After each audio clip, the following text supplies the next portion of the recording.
जय माता दी। कैसे हैं आप लोग? उम्मीद करते हैं आप सब बहुत अच्छे होंगे और नीचे कमेंट बॉक्स में जय माता दी लिख के जाना बिल्कुल मत भूलिएगा। आज है नवरात्रि का 5वां दिन।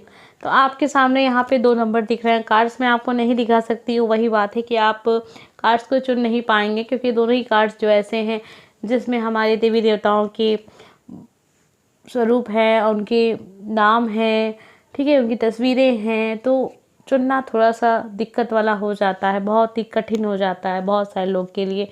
लगभग मुझे लगता है सभी के लिए बहुत ज़्यादा कंफ्यूज कर देने वाली ये बात होती होगी, कैसे हम किसी एक कार्ड्स को चुनें जिसमें दोनों ही कार्ड्स में हमारे देवी देवताओं की तस्वीरें हैं। इसलिए आपको ज़्यादा दिक्कत ना हो, इसलिए आप या तो नंबर 1 चुन लीजिए या फिर नंबर 2 चुन लीजिए। आपको जिस भी नंबर के कार्ड्स देखने हैं अपने लिए, अपने संदेश के लिए, वो कार्ड आप चुन लीजिए, वो पायल आप चुन लीजिए। बस ऐसे ही कुछ नंबर दिख भी नहीं रहे हैं आपको यहाँ पे, ठीक है। बस नंबर 1 या नंबर 2, या फिर नंबर 1 आपको चुनना है या फिर नंबर 2 चुनना है। तो जो भी कार्ड्स आपको सही लग रहे हो चुन लीजिए, ठीक है। आइए देखते हैं जिन लोगों ने भी कार्ड नंबर 1 यानी पायल नंबर 1 जो भी कुछ कहें, पहले नंबर की रीडिंग आप सुनना चाह रहे थे वो, ठीक है। तो गणपति बप्पा मोरया नीचे कमेंट बॉक्स में लिख के ज़रूर जाइएगा। तो पहला कार्ड आपके लिए आया है वो गणपति जी का कार्ड आया है, जिस पे लिखा है वास्तविक आनंद और वैभव, धन को सबके संग मिल बांट के भोगने में, ठीक है, खुशी मिलती है, अधिक बढ़ता है धन इससे आपका। इसके अधिक उपार्जन के लिए परिश्रम करें। वास्तविक भोग जो है मतलब सबके साथ मिल बांट के खाने में आता है। खुशी बांटने से बढ़ती है, ठीक उसी तरह धन भी बांटने से बढ़ता है, ठीक है। इस बात को अपने ध्यान में रखना है। मिल बांट के रहें, मिल बांट के खाएं। किसी भी तरीके का अपने अंदर लोभ, लालच, ये सब चीज़ों को अपने अंदर बिल्कुल भी मत पनपने दें। ये चीज़ें सिवाय विनाश के, सिवाय दुख के और कुछ भी नहीं ले आती हैं। अगर थोड़ा सा भी आपको लगने लगे कि आप लालची होते चले जा रहे हैं, तो ठीक उसी पल अपने आप को फिर से एक वार्निंग दे दीजिए, चेतावनी जिसे हम कहते हैं। नहीं, आपको ऐसे नेचर अपने अंदर नहीं लेके आना है जिसमें ऐसा हो कि आप धीरे धीरे लालची होते चले जाएं। देखिए, शुरुआत एक ही चीज़ से होती है। लालच कभी थोड़ा सा होता है, फिर वो बढ़ता चला जाता है। तो इससे अच्छा ये है कि आप शुरुआत ही ना होने दें, ठीक है। सबके साथ मिल बांट के खाएं, खुशी से रहें, संतोष से रहें, ठीक है। संतोष जितना आपके जीवन में रहेगा उतनी ही खुशियाँ आपके जीवन में रहेंगी, ठीक है। ये चीज़ आपके लिए है, और क्यों है आपके लिए यह आपसे ज़्यादा बेहतर कोई नहीं जानता है। माँ सीता का कार्ड आपके लिए है। निराश ना हो, आत्मा की श्रेष्ठता का के बोध के लिए हर प्रकार का अनुभव आवश्यक है।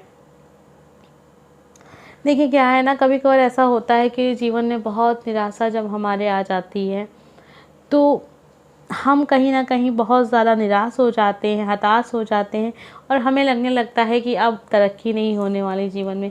हम परेशान इतना हो जाते हैं कि कभी कभार बहुत सारे लोग गलत कदम भी उठा लेते हैं। आपने सुना भी होगा, देखा भी होगा कि असफल हो गए तो उन्होंने ऐसे रास्ते को चुन लिया, उन्होंने अपने जीवन को खत्म कर लिया।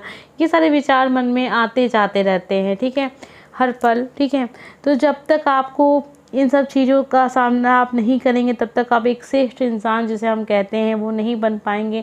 महानतम आत्मा जो हम कहते हैं ना, अधिक पीड़ा सहकर ही एक इंसान महानतम आत्माएं बनती हैं, जो हम रोज़ सुनते हैं साईं बाबा के संदेश में। ये वही संदेश आपके लिए है माँ सीता के कार्ड से, कि निराश नहीं होना है आपको जीवन में। जो आप चाहते हैं वो सब कुछ मिलेगा, बस परिश्रम करते रहें। परिश्रम ही सब कुछ है, ठीक है। जिस दिन आपने परिश्रम में सब कुछ समय अपना दे दिया पूरा, उस दिन आप सफल हो जाएंगे। देर हो सकती है, लेकिन इसका मतलब बिल्कुल ये नहीं है कि आप सफल नहीं होंगे। तो ये 2 ही संदेश आज मैंने निकाले थे, क्योंकि बहुत सारा वक्त आपका चला जा रहा है, ठीक है, इसलिए मैंने आज 2 संदेश निकाले, लेकिन बहुत ही ज़्यादा खास संदेश हैं ये। इससे अगर आपके जीवन से अगर ये कनेक्ट हो रहे हैं तो प्लीज़ इसमें जो भी बातें बताई गई हैं ज़रूर मानिएगा, ठीक है। धूमावती का कार्ड है, यानी जिन लोगों ने भी कार्ड नंबर 2 चुना है आज के लिए, हर प्रकार की नकारात्मकता का परित्याग कर अपनी सीमाओं को विस्तार दें। तो यहाँ आपसे कहा जा रहा है, जो भी नेगेटिव चीज़ें हैं, नकारात्मक चीज़ें हैं, चाहे वो फिर किसी इंसान का नेचर हो, चाहे आपको लोग बहुत परेशान करते हों, चाहे आपके अंदर असफल होने की जो भावनाएं आ रही हैं, सब कुछ त्याग करके केवल आपको अपनी लक्ष्य के ऊपर ध्यान देना है। अपनी जो सीमाएं हैं उसको थोड़ा सा बड़ा विस्तार करना है। अपनी सोच को छोटा नहीं होने देना है, छोटी छोटी चीज़ों को पे ध्यान नहीं देना है आपको, अपनी सीमाओं का विस्तार करना है, यानी अपनी सोच का आपको विस्तार करना है। आपकी सोच, जैसे हम अपने एक कमरे की एक उदाहरण के तौर पे बता रहे हैं, उदाहरण के तौर पे आपको छोटी मोटी चीज़ें हम बताते हैं, इसका मतलब बिल्कुल भी इसको मजाक में मत लीजिएगा। हम इसलिए बताते हैं ताकि ये बात आपको अच्छे से समझ में आ जाए कि इस कार्ड्स में क्या आपको कहा जा रहा है। जैसे हम छोटी सी बात लेते हैं कि यहाँ अपनी सीमाओं का विस्तार करना है, आपको अपनी सोच का विस्तार करना। आप एक कमरे तक मत सोचिए, आप इस शहर के बारे में सोचिए, ठीक है। अगर आप शहर के बारे में सोच रहे हैं तो आप इस प्रदेश के बारे में सोचिए। अगर आप प्रदेश के बारे में सोच रहे हैं तो आप इस देश के बारे में सोचिए। जब आप देश के बारे में सोच रहे हैं तो आप विश्व के बारे में सोचिए। ऐसे करते करते अपनी जो चीज़ें हैं उसका विस्तार कीजिए, अपनी सोच का विस्तार कीजिए आप, ठीक है। हर नेगेटिव चीज़ को, अगर ये मत सोचिए कि सामने वाला क्या कह रहा है, वो कैसा कहेगा अगर मैं ऐसा किया तो, मैं ऐसा कर रही हूँ तो लोग क्या कहेंगे। आप वो अच्छा कर्म कर रहे हैं तो आपको सोचना ही नहीं चाहिए कि सामने वाला क्या कह रहा है क्या नहीं कह रहा है। अच्छे कर्म हमेशा अच्छे होते हैं, देर सवेर लोग उसकी बात को मानते भी हैं और लोग आदर भी करते हैं, लेकिन वक्त लग जाता है। आपने भी देखा होगा बहुत सारे महापुरुष हुए हैं इस धरती पे जिनकी सिवाय आलोचना, शुरुआत ही उनकी आलोचना से होती थी, लेकिन जब वो अब इस धरती पे नहीं है तो अब बस उनकी पुस्तकें हैं, उनके द्वारा जो बताई गई बातें हैं, उनके कदम, उनके ही रास्ते पे हम चल रहे हैं। तो ये चीज़ है, अगर आपके कर्म अच्छे हैं, आपका रास्ता अच्छा है, आप जो कार्य कर रहे हैं वो अच्छा है, तो उसको करने में बिल्कुल भी संकोच आपको नहीं करना चाहिए। अपनी जो भी बातें हैं उसको, जो सीमा है उसके विस्तार को बढ़ाइए, ठीक है। काल भैरव का कार्ड आपके लिए है। आपने आध्यात्मिक लक्ष्य की प्राप्ति के लिए निरंतर कार्यरत रहें, व्यर्थ में गवाया समय फिर वापस नहीं आएगा। तो साफ तौर पे ये जो संदेश आ रहा है वो आपको कह रहा है कि आपको कार्य पे ध्यान देना चाहिए, ना कि कुछ व्यर्थ की चीज़ों में। अगर आप अपना समय नष्ट कर रहे हैं जिसका आपके जीवन में कोई लाभ नहीं हो रहा है, सिवाय नुकसान हो रहा है, तो आपको ऐसे कार्य में बिल्कुल भी नहीं शामिल होना चाहिए, क्योंकि ये जो समय आपके जीवन से जाएगा ना, फिर वापस लौट के नहीं आएगा। साफ तौर पे मुझे ऐसा लग रहा है ये जो समय है बहुत ही कीमती है आपके जीवन के लिए, तो इस समय का फ़ायदा उठाइए, इसको नष्ट मत करिए। क्योंकि अगर ये बात लिखी है कि व्यर्थ में गवाया समय फिर वापस नहीं आएगा, इसका मतलब कि आने वाला जो समय है वो बहुत ही इम्पॉर्टेंट है आपके लिए। तो जो कार्य आप कर रहे हैं उसका ही, कहते हैं ना कि उसका रिजल्ट आपको बस देखने को मिलेगा और आप इस समय को नष्ट कर देंगे। ये बहुत सारे ये जो बातें हैं बहुत सारे स्टूडेंट के साथ कनेक्ट होंगी, स्टूडेंट के लिए, ठीक है।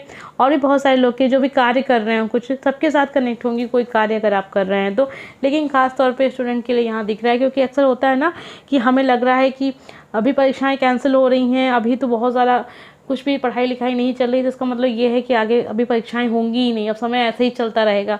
तो ये बिल्कुल मत सोचिए, ये समय बहुत कीमती है, इसका उपयोग करके, नहीं तो आगे चल के आपको बहुत बुरा, कहते हैं ना, अब समय नष्ट करेंगे तो अच्छा परिणाम थोड़ी ना मिलेगा, परिणाम तो खराब ही होगा ना। और आध्यात्मिक लक्ष्य के लिए तो बहुत सारे ऐसे लोग भी होंगे जो आध्यात्मिक लक्ष्य की प्राप्ति के लिए कार्य कर रहे हैं, तो उस कार्य को निरंतर करते रहें बिना किसी रुकावट के, ठीक है। उम्मीद करते हैं आपको आज का संदेश पसंद आया होगा। तो नवरात्रि के ये 9 दिन के जो संदेश हैं बहुत ही खास हैं आपके लिए। अगर आपने नहीं सुना है तो प्लीज़ सुनिएगा ज़रूर, और रोज़ सुबह 6 बजे आपको ये संदेश मिल जाएंगे। अगर आपको लगता है कि बहुत बड़ा संदेश है तो जब आपको टाइम मिले तब आप सुन लीजिएगा। उम्मीद करते हैं आपको आज का संदेश पसंद आया होगा। तो मिलते हैं अगले वीडियो में। Bye friends.